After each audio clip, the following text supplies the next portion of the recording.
ये हिंदुस्तान है, ये अंग्रेज़ों की ग़ुलामी से आज़ाद हुआ और बेशक बहुत ही बेहतरीन, बहुत ही ख़ास ये हम सारे हिंदुस्तानियों के लिए।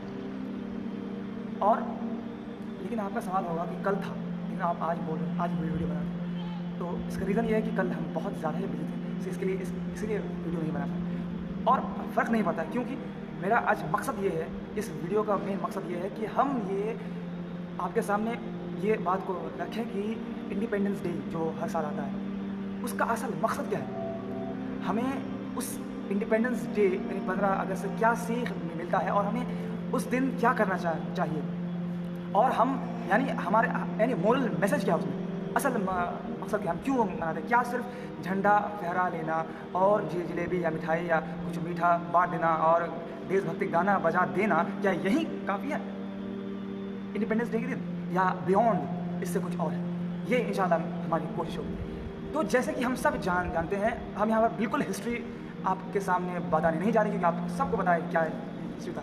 मेरी कोशिश ये रहेगी कि हिस्ट्री में जो मेन पॉइंट्स हुए हैं और जिस वजह से हम गुलाम बने हैं, उसको इंशाल्लाह हम लोग डिस्कस करने वाले हैं और वो चीज़ फिर से ना दोहराई जाए, उस चीज़ को हम लोग डिस्कस करेंगे इंशाल्लाह। तो बात कहाँ से शुरू करें कि हमें पता है कि हम जो हिंदुस्तानी 200 साल तक इतना जुल्म सहे हैं कि उसको बयान नहीं किया जा सकता। और कुछ हिस्टोरियन ये भी कह जाते हैं कि अगर जो चीज़ उन लोगों ने किया है, अगर वो चीज़ हम हिस्ट्री बुक में लिख देना, तो अगर आम लोग सुन के इतना खून खोलेगा कि जो लोग ने किया है ब्रिटिशर्स, उसके खून के प्यासे हो जाएंगे। ऐसी भी घटना है और बेशक बहुत जुल्म हुआ है, लेकिन कुछ अच्छे पॉइंट भी है जो इंडिया में वो लोग इंट्रोड्यूस किए हैं। सबसे पहला पॉइंट कि सती प्रथा, वो ब्रिटिशर ने ही एबॉलिश किया था, जिसमें कि अगर किसी का जो हस्बैंड है वो अगर डेथ कर जाए तो उसको ज़िंदा जला दिया जाता था। और उसके बाद जो ट्रेन नेटवर्क है, बहुत सारी चीज़ें जो उन्होंने किया, लेकिन ज़्यादा नुकसान ही किया है हमारी कंट्री में। तो हम ये बात किस एक्सपेक्ट से करेंगे? क्या रिलीजन, आपको पता है कि हम सिर्फ रिलीजन की बात करते हैं, तो अब रिलीजन की बात कहाँ से आती है? बिल्कुल है, इसमें रिलीजन का भी एंगल बहुत ज़्यादा है। ये बहुत बड़ा रीज़न है हमारे गुलामी बनने का। सबसे बड़ा रीज़न रिलीजन। जब अंग्रेज़ों ने ये देखा कि ये देश जो है इतना डाइवर्स है कि वर्ल्ड में इतना अलग अलग धर्म वाले लोग, इतने अलग अलग कस्ट्यूम वाले लोग, इतने अलग अलग सोच वाले लोग, इतने अलग अलग खाने पीने पहनने वाले लोग पूरे वर्ल्ड में नहीं है, वो उनको सिर्फ इंडिया में मिला। और वो दंग रह गए कि इंडिया में इतना विभिन्नता कैसे? इंडिया में जो बायोलॉजिकल डाइवर्सिटी है वो बहुत ज़्यादा है पूरे वर्ल्ड के मुकाबले में। और यहाँ पर बायोलॉजिकल डाइवर्सिटी भी है और इंसानों का भी इसमें बहुत ज़्यादा डाइवर्सिटी, चाहे वो रिलीजन के तौर पर हो जाए, चाहे कस्ट्यूम के या रीति रिवाज जो बोले, बहुत डिफरेंस। या लैंग्वेज, हर आपको 5 किलोमीटर में लैंग्वेज चेंज मिलेगा, है ना भाई? ये भी बात है। तो जब उन्होंने देखा कि ये जो इंडियंस है इसमें बहुत रिलीजन्स है, तो उनको एक वीक पॉइंट मिला कि अगर रिलीजन में अगर फूट डाल दिया जाए, अगर रिलीजन को एक रिलीजन से दूसरे रिलीजन के लिए उकसाया जाए या उसको लड़ाया जाए, तो इन लोगों को गुलाम बनाना कोई आसान बात नहीं है। और वही किया बोला सबसे। और इसके बावजूद और एक रीज़न ये था कि इंडिया में जितने भी अलग अलग मतलब स्टेट है, उसका अलग अलग राजा हुआ करता था। हाँ, तो हर स्टेट का अलग अलग किंग हुआ करता था। और उन लोगों ने, अंग्रेज़ों ने सबसे पहला ये काम किया कि एक स्टेट के किंग को दूसरे उसके जो बगल वाला है उससे लड़ाया जाए।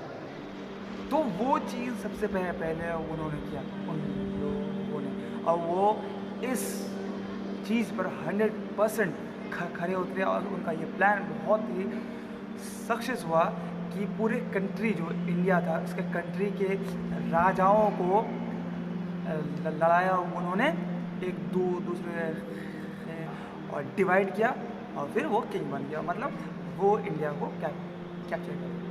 अब सबसे पहला मेरा पॉइंट ये किंग वाली जो पावर है वो दूसरे बनेगा। सब पहला मेरा रिलीजन में हुआ, क्योंकि हम वो बनाते से आपको बता देंगे इसे। तो पहला रिलीजन का खेल क्या खेल कि लोग रिलीजन, हम बार बार ये सबको कहा करते हैं कि लोग जो धर्म है, रिलीजन है, उसके प्रति बहुत ज़्यादा ही सेंसिटिव है, हद से ज़्यादा। कोई किसी को अगर बोल दे कि कोई किसी को किसी दूसरे ऑपोजिट रिलीजन के ख़िलाफ़ कुछ भी बोल दे, बिना सोचे समझे, बिना तहकीक किए हुए, बिना उस पर प्रूफ के वो मान जाएगा और ऐसी ऐसी हरकतें करने लगेगा जो जानवर भी ना करे। बिल्कुल ऐसा सारे रिलीजन में है, और वो उसका एग्जाम्पल आपको कुछ दिन ही मिला। अब नाम बिल्कुल नहीं लेंगे, आपको मिल गया हो कि ऐसे ऐसे भी लोग हैं जो रिलीजन के नाम पर लोगों का खून करते हैं, कत्लेआम करते हैं। यस, ये क्यों? Brain wash. एक रिलीजन को दूसरे रिलीजन से लड़ाओ भाई, डिवाइड करो, रूल करो। वही चीज़ उन लोगों ने किया, डिवाइड किया और रूल किया। हिंदू से हिंदू मुसलमान दोनों रिलीजन के ख़िलाफ़ उन लोगों ने बीज बोया, और वो जब फटा तो लोग एक दूसरे से अलग होते गए। और क्या हुआ कि वो तो इंडियंस जब आपस में ही लड़ने लग गए तो वो अपना कैप्चर कर लिए। ऐसे ही उन लोगों ने। और महात्मा गांधी जी ने बहुत बेहतरीन बात की है, ये हमने क्लास 10 में पढ़ा था कि आपको सारे रिलीजन में जितने भी अच्छे पॉइंट्स हैं उनको लेना चाहिए। उसके बाद उसमें आपको उस अच्छे जितने भी रिलीजन है उसमें अच्छे पॉइंट, जो भी रिलीजन हमें अच्छा बात बताता, चाहे वो इस्लाम हो, चाहे वो हिंदुज़म हो, चाहे वो बुद्धिज़्म हो, कोई भी रिलीजन हो, वो जो अच्छी बातें हमें बताता है उसको आप ले लें, और उसको सिर्फ ले लें, उसको प्रैक्टिस भी करें। और जो भी और बातें जो हमारे यूज़ के नहीं है उसको हम छोड़ दें, उसको डिस्कस ना करें। और ये बहुत सही पॉइंट है। ये बिल्कुल हम भी मानते हैं इस बात को। वेल, तो उन लोगों ने ये किया, लेकिन अब हम इसको वो तभी और अभी में क्या फ़र्क है? वेल, सच बताए तो कुछ फ़र्क नहीं। क्यों? क्योंकि उस वक्त में ब्रिटिशर्स जो इंडिया में नहीं थे, उन लोगों ने हमें रिलीजन के बेसिस पर, हमारे कास्ट के बेसिस पर, हमारे लैंग्वेज के बेसिस पर बांटा और वो रूल किया।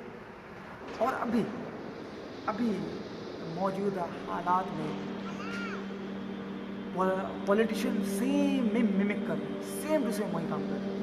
वो एक दूसरे को हिंदू, मुस्लिम, सिख, ईसाई सबके बीच दरार ला रहे हैं और लोग उसके शिकार हैं। देखिए, हम किसी भी एक पॉलिटिकल पार्टी को बिल्कुल ये ब्लेम नहीं करें कि वही जिम्मेदार है। हम सारे पॉलिटिशियन की बात कर रहे हैं।